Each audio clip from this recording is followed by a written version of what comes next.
యేసయ్య వైపు చూచినప్పుడు పేతురు కూడా నీటి మీద నడిచాడు, నేల మీద నడిచినట్టు. కానీ చూపు మళ్ళిందంట. ఎటువైపు చూశాడు? గాలిని చూశాడు. కొన్నిసార్లు దేవుని వైపు చూస్తూ ముందుకు వెళ్ళాల్సినటువంటి వారు అప్పుడప్పుడు పక్క చూపులు చూస్తూ ఉంటారు, అప్పుడప్పుడు లోకాన్ని చూస్తూ ఉంటారు, అప్పుడప్పుడు వెనక చూస్తూ ఉంటారు, అప్పుడప్పుడు దిక్కులు చూస్తూ ఉంటారు. విశ్వాసములో దిక్కులొద్దు, మన దిక్కు దేవుడే. కష్టం వచ్చినా కన్నీరు వచ్చినా మన దిక్కు దేవుడే.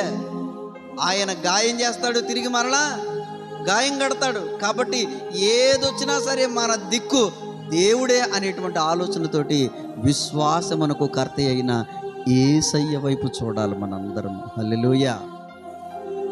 దావీదు కూడా అక్కడ ఇశ్రాయేలీల సైన్యమంతా ఒక సూర్యుడు అని చెప్పబడినటువంటి గొలియాతు వైపు చూచి భయపడిపోతా ఉన్నారు.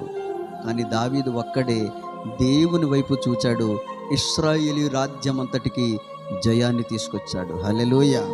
కాబట్టి ప్రియమైనటువంటి దేవుని బిడ్డలారా, మన బ్రతుకులు మారాలంటే, మన జీవితాలు కట్టబడాలంటే, మన కుటుంబం ఆశీర్వాదంలోనికి రావాలంటే, మనం కూడా రాబోయే దినాల్లో క్రమక్రమంగా హెచ్చులోనికి రావాలంటే, మన బిడ్డలు దీవించబడాలంటే, మన బిడ్డలు ఉన్నతమైనటువంటి స్థితిలోనికి రావాలంటే, పెంట కుప్పల మీద ఉన్నటువంటి వారిని, దీనులను దేవుడు పైకి లేవనెత్తుతాడంట.